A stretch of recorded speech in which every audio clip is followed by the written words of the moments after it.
വിജയവും കാഴ്ചപ്പാടും. നമ്മുടെ എല്ലാവരുടെയും ജീവിതത്തിൽ പലതരത്തിലുള്ള പ്രശ്നങ്ങളും പ്രതിസന്ധികളും നേരിട്ടവരായിരിക്കും എല്ലാവരും. എപ്പോഴും വിജയിക്കണം, മുന്നേറണം എന്നാഗ്രഹിക്കുന്നവരാണ് നമ്മൾ മനുഷ്യന്മാരെല്ലാവരും തന്നെ.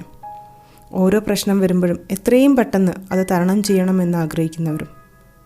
ഇപ്പോൾ ഞാൻ ഇന്നിവിടെ പറയാൻ പോകുന്ന സ്റ്റോറി, നമുക്കൊരു പ്രോബ്ലം വരുമ്പോൾ, ഒരു പ്രശ്നം വരുമ്പോൾ അത് ഏത് രീതിയിൽ നോക്കിക്കാണണം, എങ്ങനെ കണ്ടാലാണ് നമുക്കത് എത്രയും പെട്ടെന്ന് അതിൽ നിന്നൊരു മോചനം ഉണ്ടാകുക എന്ന് പറഞ്ഞു തരുന്നൊരു ചെറിയ കഥയാണ്.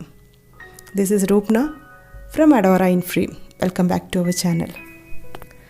ഒരു ധനികനായ മനുഷ്യന് അസഹ്യമായ കണ്ണുവേദന ഉണ്ടായി. അദ്ദേഹം പല ഡോക്ടർമാരെയും കാണിച്ചു. അസുഖത്തിന് ഒരു കുറവുണ്ടായില്ല.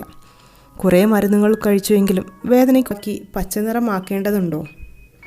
തുടർന്ന് ആ സന്യാസി പറഞ്ഞു, ഈ ലോകമോ ലോകത്തിലെ രൂപമോ മുഴുവൻ നമ്മുടെ രീതിയിലാക്കാൻ ശ്രമിക്കുന്നത് വിഡ്ഢിത്തരമാണ്.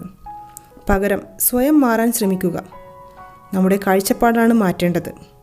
നമ്മുടെ കാഴ്ചപ്പാടിൽ കൂടി നോക്കുമ്പോൾ ലോകം മുഴുവൻ നമ്മുടെ മുമ്പിൽ നമ്മൾ ആഗ്രഹിച്ച പോലെ തെളിഞ്ഞു കാണാം. ഇത് പലപ്പോഴും എല്ലാവർക്കും തന്നെ ബാധകമാണ്. നമ്മുടെ കാഴ്ചപ്പാടൊന്ന് മാറ്റി ചിന്തിച്ചു നോക്കൂ. ഇത് പല കാര്യങ്ങൾക്കും പരിഹാരം കിട്ടും. അതെ, നമുക്ക് മറ്റുള്ളവരെ ചേഞ്ച് ചെയ്യാൻ പറ്റില്ല, ബട്ട് നമുക്ക് സ്വയം ചേഞ്ച് ആവാം. അങ്ങനെ എല്ലാവരും തീരുമാനിക്കുകയാണെങ്കിൽ, സ്വയം മാറി ചിന്തിക്കാൻ തീരുമാനിക്കുകയാണെങ്കിൽ ചിലപ്പോൾ ഈ ലോകം തന്നെ മാറിയേക്കാം.